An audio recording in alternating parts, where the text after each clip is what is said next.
it's like, so what if the church uses its tithing money to build a mall? Some people feel really uncomfortable with that, like, why are they investing in a mall if they're just making money? Like, money doesn't just sit and like grease your wheels forever. Like, you have to build money.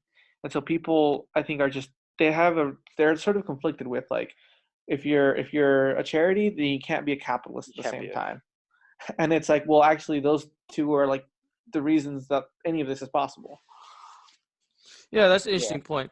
I guess for me, like, I'm totally for capitalism. It's just that it does feel like it doesn't feel like like crisis organization to invest in a for-profit City Creek Mall. That's just like a gut feeling. Okay, so like for me, it kind of seems odd that they would do that. Like, I guess you look at it more closely. Like, I really like the Public Square article on this, where they talk about, they're not actually investing directly into the for-profit side.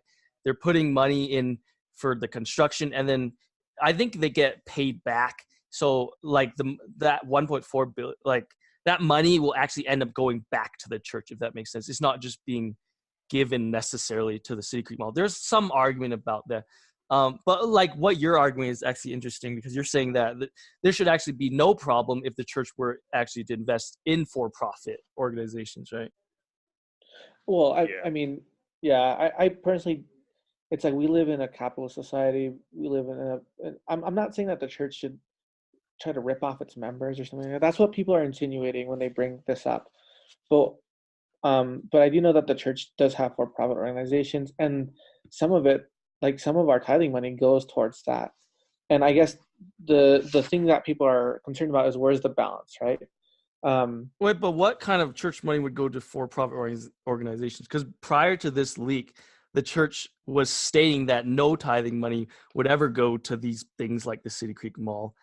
And I don't believe that it does go to any for-profit organizations. Well, I know that the church, doesn't the church own farms and in Florida. they produce, they own farms in Florida. They own land. They use that land to. Are those for-profit? I think they are. Yeah. But I know they're a big part of the actual, like, people are saying the church doesn't spend enough on humanitarian aid. We haven't counted the amount of the bishop's storehouses, and they get their food and storage supplies from these farms that you're talking about. Like, that's a big part of the charitable part of the church. That's true. I don't know how much of that is for profit. Maybe it is. That's possible. But I know that their relationship, like the City Creek Mall, is not giving homes to homeless people, but the farms are actually giving food to poor people, if that makes sense. Yeah.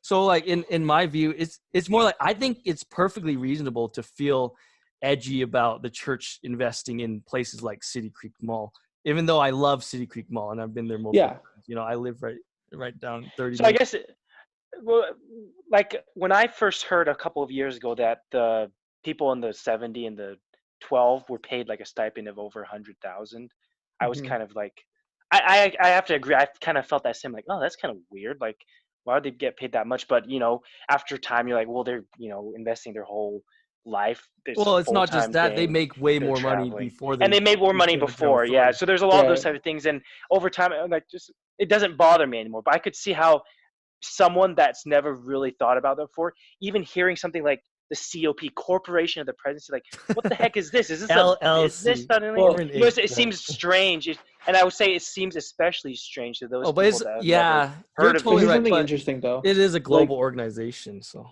Yeah. Well, so one of the things that I think the Forbes article came out with, I can't remember which article, they started comparing. I think it actually was the Desert News. They started comparing the 100 billion to other charitable organizations, and it came really close to Bill Gates's organization, which had, what is it, like 111? No, that's his net worth. That's his net worth. His own net worth. Gates Foundation only had like 40 billion, I think. That's right. Yeah. And I think the Gates Foundation, but they spent like most of it with a lot of. There's a lot of head costs coming out of that. Yeah. That's like a static measurement, like 2019, how much there is. Yeah, but my point, I guess, is people don't have that much of a problem that Bill Gates is like one of the most successful capitalists ever, and he does charity, and I guess it's like those things are interconnected. Like, gaining capital and giving to charity. You have to have one in order to do the other. Bill Yeah. Gates is a capitalist first and foremost, and then he gives charity on the side. Whereas the church, in my opinion, as far as I can tell, they do mostly charity work, and then they have a few for-profit organizations on the side. Yeah. One scenario is totally a-okay with everyone, and the other scenario is totally not okay with a lot of people.